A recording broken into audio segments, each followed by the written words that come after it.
Good evening, ladies and gentlemen, and welcome once again to NOLA Theater Talk. My name is Alan Smason, and welcome. We're glad to have you again. Tonight, we have a very interesting show, and we're going to get to that in just a second. But those of you who are checking it out, you can find us always on the NOLA Theater Folk Facebook group, the theatercriticism.com Facebook page, which is not theatercriticism.com's actual website, but the social media promotion page for them on Facebook, as well as my own YouTube channel, which you can find all of our broadcasts. Again, if you wanted to participate on any of the future broadcasts, use that link, streamyard.com/Facebook, to more or less give permission to Facebook to make your comments. Tonight, unfortunately, we're not going to have comments available, but we're going to get into the show right away. I just wanted to alert everybody to the fact that we are basically, to be transparent, recording this in advance so that everybody can have it played back at a proper time. And I'll explain that because we have two guests with us, and I'm going to bring them into the room now. Amelia, and I want to say it right, Parinteau. I keep wanting to say that. Parinteau and Karen-Kaia Livers. Now, Karen, you've been an actor here locally, and I know, Amelia, you've also been known here. You live down here too as well? Because I know I've seen Karen perform, but how long have you been here? I'm a pretty recent arrival. I moved to New Orleans about 4 years ago. Okay, all right. So we're not wrong in that respect. So I'm actually, and again, I'm trying to see which is the best way, which is most flattering.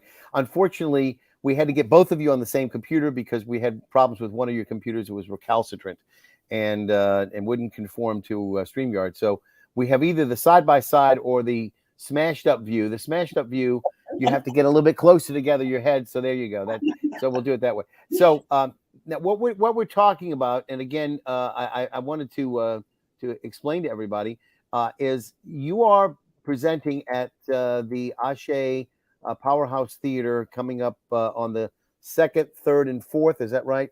You're doing something called Autophagies, and I don't know if my French is very good, probably very bad, but it basically means self-eaters, and that's the English translation. And this is a show that was done in French originally, written in French, I'm sure, and it's still playing, as I understand it. Wherever it began, it still is. Am I correct in that? That it's still popular, it's still playing, and essentially similar to what we did in New Orleans after Katrina. There was a piece by Gabriel Reisman called Taste. I don't know if you heard about it or you knew about it, but essentially it's a story about a person who's a cook, and she cooks this meal, and then the meal is served to everybody as sort of a communal way of connecting with one another. It's a brilliant way to get your theater people involved, but also I think it also feeds them, which is always a happy thing. You feed the senses, you feed the soul, et cetera, et cetera. So not only do you give them a play with a lot of things to think about, because this is not a play that necessarily just throws things out there for you to say, oh, that's nice. I mean, it really gets involved into the history of food and essentially where the food comes from, who the people were who were involved in the trade that prospered earlier. We're talking about maybe some centuries back, in terms of the trail that involved slavery, it involved dispossession of lands and things of that sort. So all of this has to do with the if you will, the trail of the food and the way that the cooking of the food has become part of our culture. And then at the end, everybody sort of samples the food. And as I understand it, the person who is the chef that was associated with the original show in France, he's a well-known chef. It's not like somebody who's just I'll cook you up a couple of red beans or something like that. So well established. And I don't want to talk about this because it's really your translation, Amelia, that you had. But can you tell me a little bit about, first off, how you found this play and how it became something that you felt like you wanted to translate. What was the story about it? Absolutely. And first of all, thank you so much, Alan, for having us on the show. We're thrilled to be here, and it's great to speak directly to the New Orleans community about this production. I originally met Eva Doumbia, who is the show's director and co-author in New Orleans, actually. In 2019, she was there on a research trip. And we were connected by a mutual acquaintance. And she and I got to talking about the project she was working on. And she mentioned this play, Autophagies, which she was currently in the process of creating in its French version. And at that point, she asked me if I'd be interested in translating it and producing the US tour. And I enthusiastically said yes. We were scheduled for a premiere in 2020, and obviously that did not happen. Yep. So here we are 4 years later, and the show premiered last night, actually, in Brooklyn in its English language version. So we're very excited to keep the tour rolling. Now, when you translate something, there are a lot of people who make, their careers out of translations. Even Tom Stoppard, translated works from, German into English, etc. Well-known playwrights have done that job. So I have to ask, there are nuances in French that, probably have to sort of be thrown away when you're trying to translate that into English. And you can't be as poetic, as romantic as you can be with that kind of a language. So can you tell me a little bit about how you determine how to do it? Did you go more for the rhyme, or did you go more for the actual correct definition? Well, it's a delicate balance, of course. And Eva is an incredibly poetic author and writer. And so it was quite a challenging text to translate. But I was lucky in that I was able to work and spend really a lot of time with Eva, refining and honing my translation so that it could be as close as possible to the original French version. Very good, very good. All right, now again, Karen, I don't want to. You're a New Orleans actor, so I don't want to give you any short shrift. How did you become involved with the project? Was it through Amelia, or was it some other way? It was so obviously through her.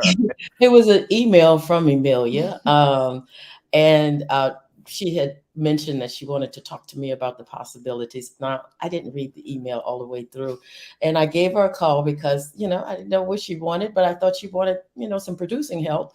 And she said, "No, I want you to audition." And I said, "What?" And I went back to the email, and the subject was audition. Always nice to read those subject lines, what you're getting into. So what was it about this first off, the role? Did you know what role you were auditioning for, or were you just auditioning to be considered for any of the roles? No, there was only one role to audition for. But it wasn't about the role. It was more about the topic, the subject of the script. And I was curious about, the translation from, this French story that was connecting, France and Africa and America. And so I was very interested in seeing the script. And it's interesting, the term autophagy, or I guess in English say autophagy or whatever, but it basically deals with cells that essentially consume themselves. And so it's sort of a play on words that we are eating and we are being eaten by, in a sense, by the food, and we're being sustained by it, but we're also having to deal with the history of it. So I'm going to talk a little bit about what my drink is now, because I wanted to bring in a drink. And what drink did I bring in?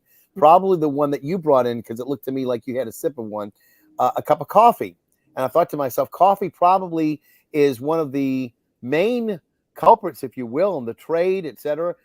It started in Africa. That was basically where it became popular, obviously, in the New World. And we specialize here at New Orleans. And was a big part of the port here.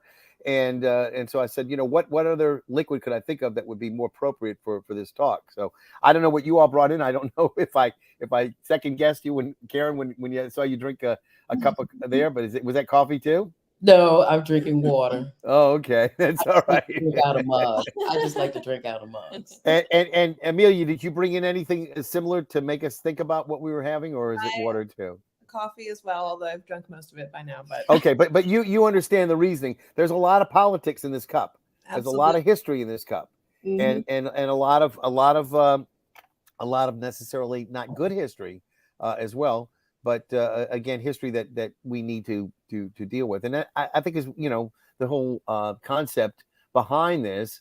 Can you tell me a little bit about, since you spent so much time with the playwright, what was her rationale for doing this? Can you tell me a little bit about the way it came in the way that it manifested in terms of why she felt compelled to write it? Absolutely. So Eva is a deep thinker and a great researcher. And she read an article in a French newspaper, Le Monde, and she read that tiboujen, which is the national dish of Senegal, incredibly popular there. If you ask anyone who lives there, who's visited there, what you should eat, that's what they tell you. And she read that it is only 80 years old, actually. And she was really shocked by that because it's such a well-known dish. It's so associated with Senegal and with West African food. And that made her think about mafe, which is a dish that is prepared in the show, and you can try when you come see it. And that's a traditional dish that her father used to make in his restaurant in Normandy in France. And he had an African restaurant that he'd opened there. And so she did some research and realized that actually that dish as well has quite a short history in terms of existence. And that got her thinking about what Africans ate in pre-colonial times, what foods already existed there, what dishes were popular. And that led her down a train of thought about racism in kitchens and in terms of what foods we value and we prize. And then even further, where do those ingredients come from? And how do these dishes and these foods and these plants come to be associated with certain places when really those crops, as you were talking about with coffee, were natively grown somewhere very far away in the world. And so following all those trains of thought, Eva started weaving together this piece, which does incorporate a lot of information about the history of different crops and dishes and food traditions, as well as some very personal stories from all the actors on stage about their own traditional ways of eating and their relationships with food. I actually have, other people who've talked a little bit about this too, from another standpoint, because of being from New Orleans. A lot of the foods that people in Europe were consuming came originally from the New World. We talk about corn, and a lot of the other bananas and things of that sort that we think about. And you talk about bananas being the basis for Bananas Foster. That was a dish that everybody knows about New Orleans now, but that only started in 1951. Mm-hmm. Even in the Disney movie, they made the mistake of going back into the 20s and 30s and giving Tiana Bananas Foster to offer as a dessert, which is absolutely incorrect because it wasn't invented until 30 years later. But the point is that a lot of the foods that we know of in the United States, actually came from the New World and were brought over to, the same thing with potatoes, right? Were not potatoes originally from the New World brought over to Ireland, and then they had the potato famine, right? I mean, they wouldn't have had a potato famine if it weren't for us. So, in a sense.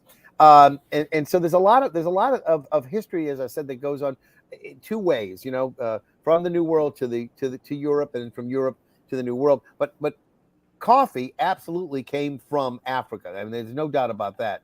And of course, it's grown now in South America, etc.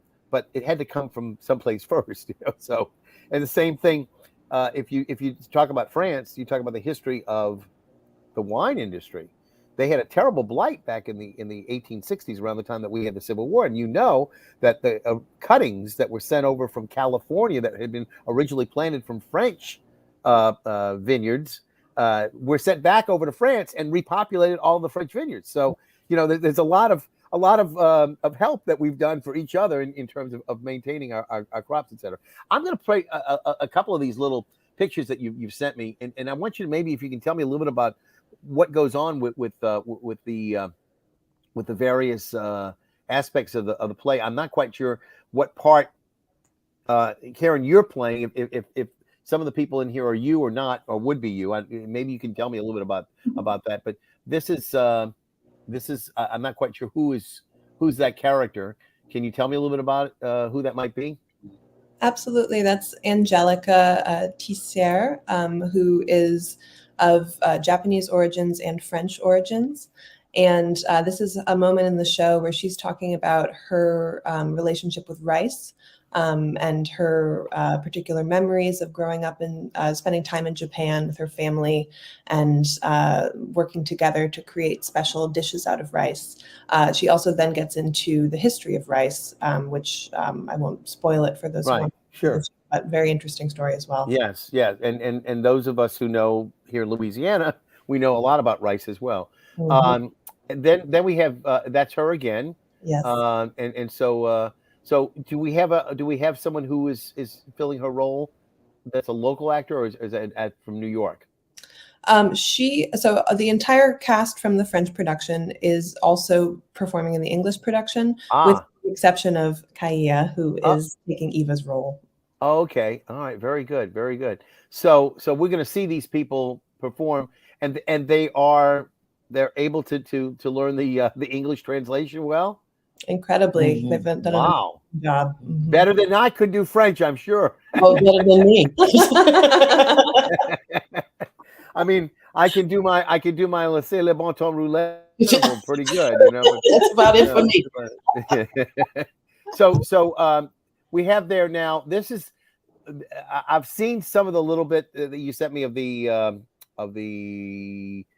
YouTube version that you sent out, and he's very, very emphatic about what he talks about. So tell me a little bit about this. This is I'm assuming one of the main characters in terms of cooking, etc. Right?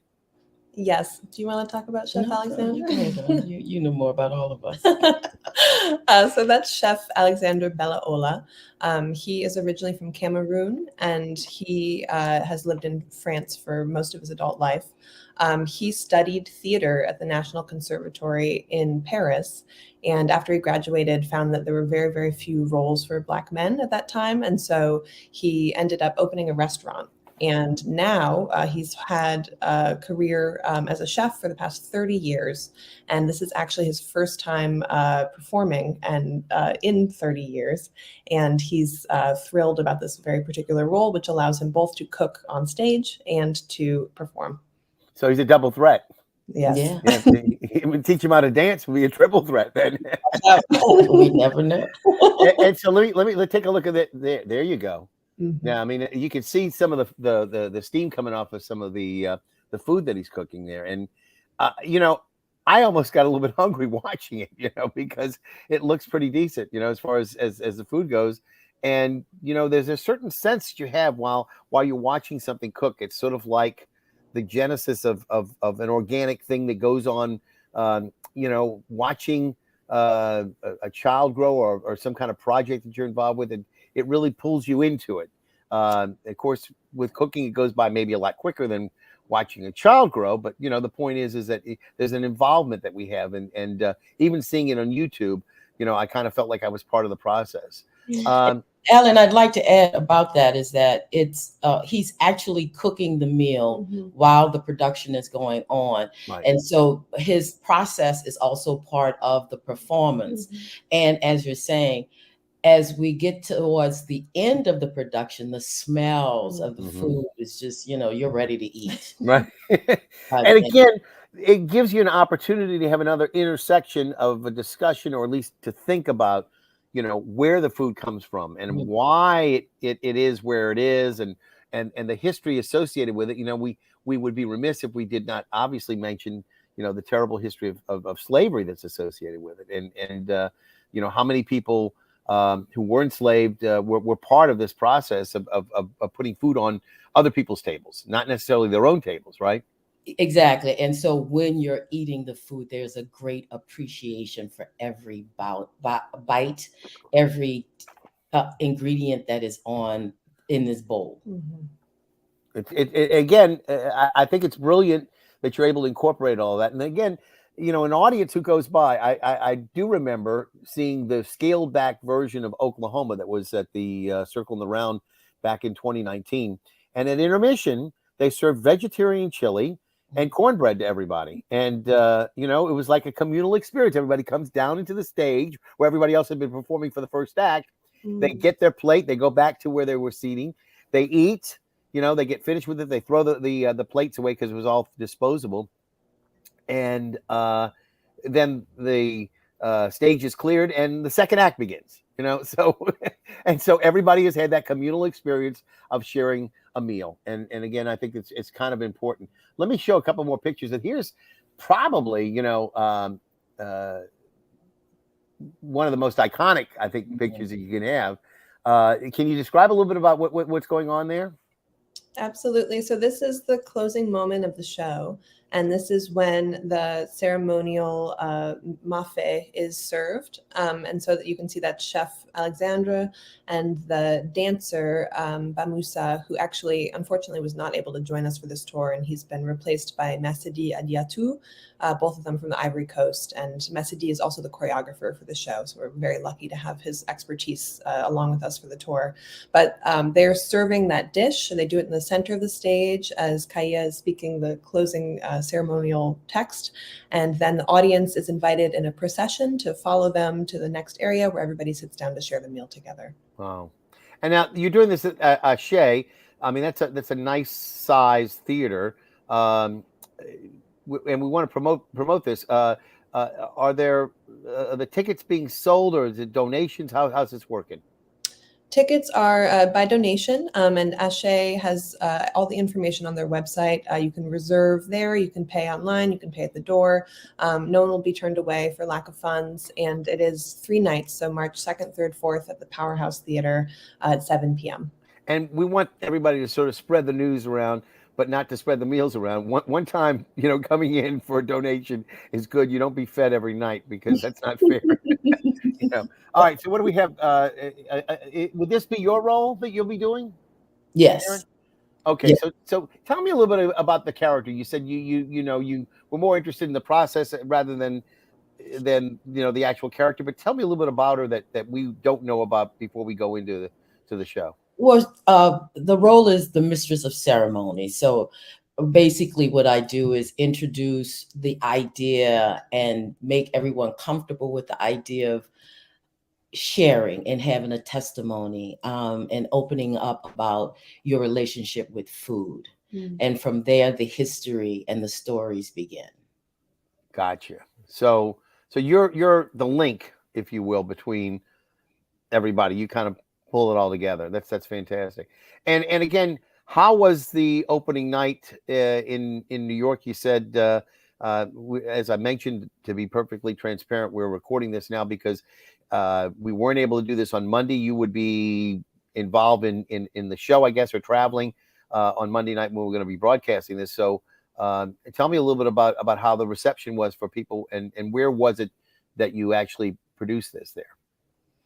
So the show is running at the Invisible Dog Art Center in Brooklyn, and it was tremendously received last night. It was really, really beautiful and gratifying to launch this project into existence. We had a full house. People were really engaged. Everyone was raving about the mafe. That was really fun. Yes. And Kaia, how was it for you on stage? It was wonderful. I mean, because it's sort of an interactive type production where I can talk to the audience and engage them in conversation. So they were they were open to the idea of talking. And after the production, many came to talk about the story that I shared, my testimony, and that they felt I was very brave to share that. And again, I would assume that there are a lot of people who are going to come up to you after a show like this and say, my paran, my whoever, they made this, and this is where, I connected as a youth. I mean, I think that everybody, if you're familiar with Michael Twitty, he, has done a lot of the history of his own family and his own lineage, which involves slave owners and slaves and Jewish people. And that whole spectrum that he has, if you will, a rainbow of different aspects of what he has to talk about in his books. And again, I ended up actually introducing him to someone, and I got mentioned in his book because of it. So I kind of feel like, somebody 100 years from now reads about the history of food, they'll run across a footnote regarding me, you know, as far as it goes. Very cool. And again, we're going to have this the second, the third, and the fourth Ashe Powerhouse. And again, it's all online. Anybody who wants to go, I'd like to recommend not even having seen it, but just knowing what the concept of the show is all about, that people will consider going, because I think it's really an important aspect of what theater is about. It engages people. It makes them think about certain things. There's a lot wrapped up in the whole history of food. Plus, the other good point about it is at the end of the show you get fed, so you have that aspect of it too. So, Amelia, when you come down here, tell me a little bit about the show's setup. What do you have to have on the stage that I notice is a pot, etc. What are they going to be doing in terms of putting to pull this thing off? So it's quite a scavenger hunt on the production end to get the stage ready for production. Luckily, we've done a lot of that work here in New York, so we'll be able to bring many elements of the props and the set with us. But it's a very symbolic assemblage of materials that are on stage. So we have rum bottles, we have candles, tomatoes, Mardi Gras beads, rice, a lot of rice. What else we got up there? We have a full kitchen. Well, a full kitchen. Yes. Pots and pans and bananas and watermelon. Anytime you've got fire, associated with the stage, you've got to be sort of careful. Fire marshals, et cetera, et cetera. So I'm just wondering how you're going to pull this thing off in terms of doing what you need to do to cook, but also being whatever you need to do for the regulations and the rules of the fire marshals out there. Luckily, we're working with a team of pros, and the French team has adapted to many, many, many different theater spaces over the course of touring throughout France, and we're in good hands at Ashe, so I'm sure we'll get it all figured out. Well, it's a great performing space. Again, Karen, I appreciate your being with us. You've been over there. Southern Rep had their home there for a little bit. But I know that John Grimsley had worked there doing a lot of work.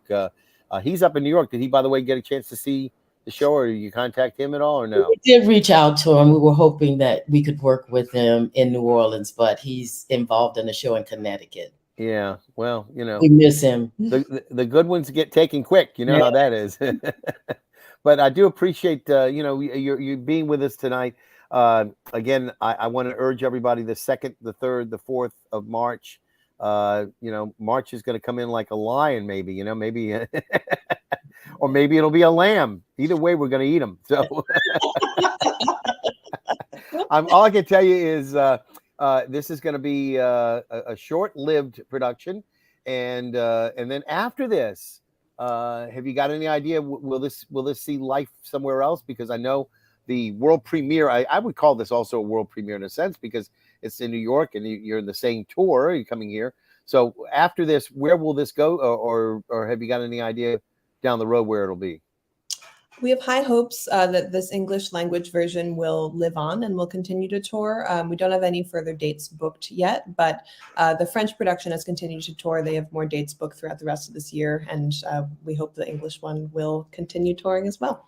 And I believe it will, because Amelia is a fantastic producer. She's I appreciate done a wonderful job, as not only as the translator, but a liaison between the two cultures and the two countries.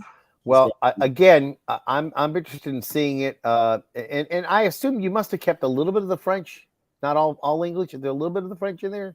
Okay, a little authentic, aspect to that as well. So you have that as well. But I appreciate that, and I hope that people, will flock to the theater, because this is an opportunity to go to something that will make you think, but also feed your soul in more ways than one. So we'll do it like that. So again, I want to thank Amelia and Karen-Kaia Livers again for being with us. Again, I hope that people will avail themselves of this. And again, I'm going to say goodbye to you all in a second, but right now I want to just tell everybody to stick around. We're going to have a little conversation coming up with Kathy Randalls, and she's going to talk about a new project that she's been doing, and she's going to be bringing back. Actually, this is for the second time. And again, this is Alan Smason wishing you and yours a very good evening. Stick around. We'll have that show with Kathy coming up in just a second.